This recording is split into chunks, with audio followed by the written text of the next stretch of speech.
Hello friends, स्वागत है आपका आपके अपने लीगल चैनल सोच पर प्रहार में। मैं हूं एडवोकेट सनी शर्मा और दोस्तों आज के इस वीडियो में मैं आपके लिए एक बहुत ही इंपॉर्टेंट लॉ पर बात करने वाला हूं।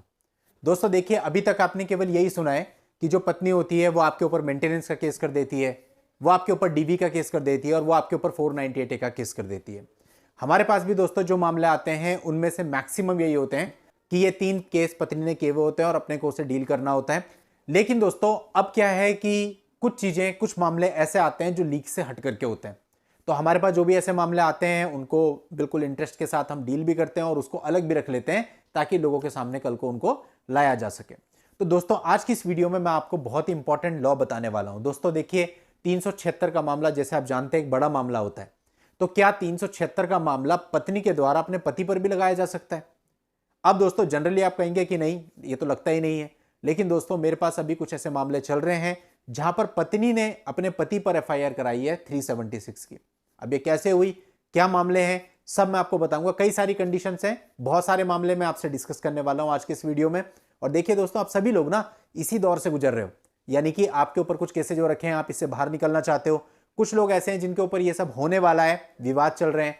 तो आपको पता जरूर होना चाहिए दोस्तों, क्योंकि यदि आपको वर्स्ट से वर्स्ट सिनेरियो पता ही नहीं है ना, तो एकदम से कुछ होता है तो आदमी परेशान हो जाता है। आपके ऊपर एफआईआर तो कंफर्म एक दर्ज होती है। अब उस एफआईआर में बुरा से बुरा आपके साथ क्या हो सकता है, तो यह भी हो सकता है, क्योंकि ऐसा आप ही जैसे कुछ लोगों के मामले में हुआ है। तो कल को अनफॉर्चुनेटली अगर आप में से किसी के साथ ऐसा होता है तो कम से कम आप उस चीज के लिए प्रिपेयर रहें, आपका माइंडसेट वैसा बना रहे। इसके लिए बहुत जरूरी है कि आपको ये सारी चीजें पता हो। दोस्तों ये वीडियो बहुत इंपॉर्टेंट होने वाला है, आखिरी तक आप इस वीडियो में बने रहें, वीडियो को स्किप ना करें। और यदि चैनल को अभी तक भी सब्सक्राइब नहीं किया है तो चैनल को सब्सक्राइब करके नोटिफिकेशन बेल पर जरूर क्लिक कर लें, ताकि फ्यूचर में जब भी मैं आपके लिए इस प्रकार की वीडियो लेके आऊं तो उसकी जानकारी आपको सबसे पहले मिले।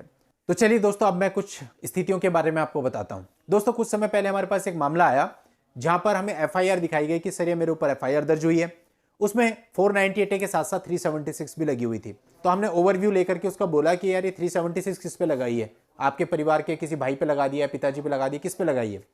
तो पति बोलता है सर ये मेरे पे लगाई है। तो हमने कहा ऐसा कैसे हो सकता है कि पत्नी जो है पति पर 376 लगा दे? तो उसकी बात सुनकर के बड़ा ताज्जुब हुआ। तो हमने उस एफआईआर को फिर ध्यान से पूरा पढ़ा।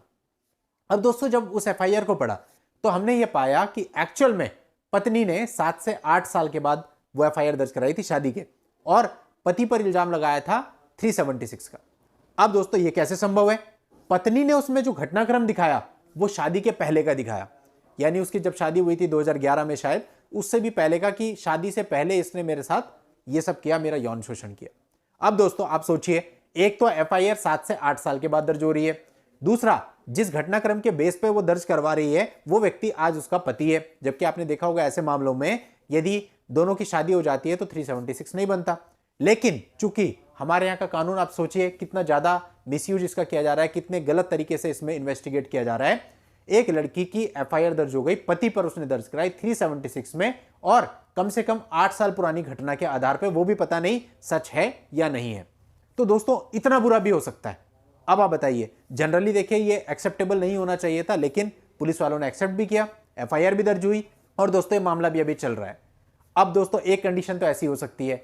सेकंड कंडीशन हो सकती है 376B, सेक्शन 376B, यानी एक पति के द्वारा जबरन अपनी पत्नी के साथ संबंध बनाना।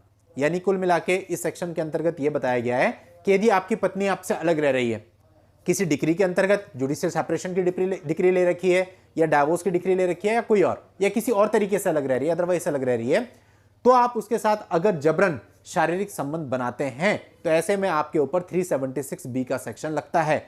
और दोस्तों ये जो सेक्शन होता है इसमें आपको कम से कम 2 साल की सजा हो सकती है, और 2 साल से लेकर 7 साल तक इसको एक्सटेंड किया जा सकता है, और आप पे फाइन भी लग सकता है। तो दोस्तों ये भी यूज किया जा सकता है। तो आप इस चीज का भी ध्यान रखें, यदि पत्नी आपसे अलग रह रही है और आप उसके पर्टिकुलर प्लेस पे जाते हैं तो वहां जाके आप दोनों के बीच में फिजिकल ना हो तो ज्यादा अच्छा है।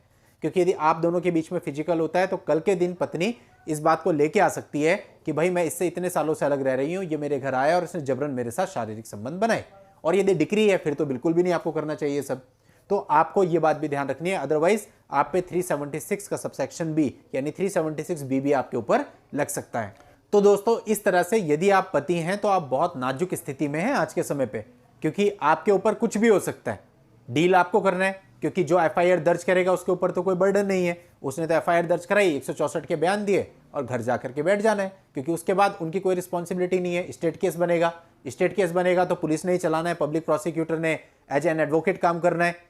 लेकिन आपको एडवोकेट भी करना पड़ेगा, बेल भी करानी पड़ेगी, पैसा भी लगाना पड़ेगा। उन्हें ना तो एडवोकेट करना पड़ेगा, ना तो कोर्ट आना कंपलसरी है, और ना ही उनका पैसा खर्च होगा। तो यानी आप ये समझ लें पूरा बर्डन आपके ऊपर है, इसलिए आपको सावधानी से चलना है और यह समझ के चलना है कि आपके हैंड पे कभी कोई गलती ना हो। और अगर दूसरा आपके ऊपर गलत एलिगेशन लगा रहा है तो जाहिर सी बात है उसे साबित तो करना पड़ेगा, लेकिन तब तक दोस्तों काफी सारा हैरेसमेंट आप लोग झेल चुके होते हैं। तो दोस्तों कहीं ना कहीं आज के समय पे मेल्स माइनस में तो है ही, क्योंकि लॉ के मिसयूज के कारण उनको बहुत सारी समस्याओं का सामना करना पड़ा है, पब्लिक में रेपुटेशन भी खराब हो जाती है अगर आपके ऊपर इस तरह के इल्जाम लगे होते हैं। तो दोस्तों उम्मीद करता हूं आपको वीडियो से काफी कुछ सीखने को मिला होगा और आप भविष्य में इन सब बातों का ध्यान रखेंगे। तो चलिए दोस्तों आज की इस वीडियो में इतना ही। नेक्स्ट वीडियो में नई लीगल जानकारी के साथ मैं आपसे फिर मिलता हूं। तब तक के लिए goodbye and thank you for watching. Take care.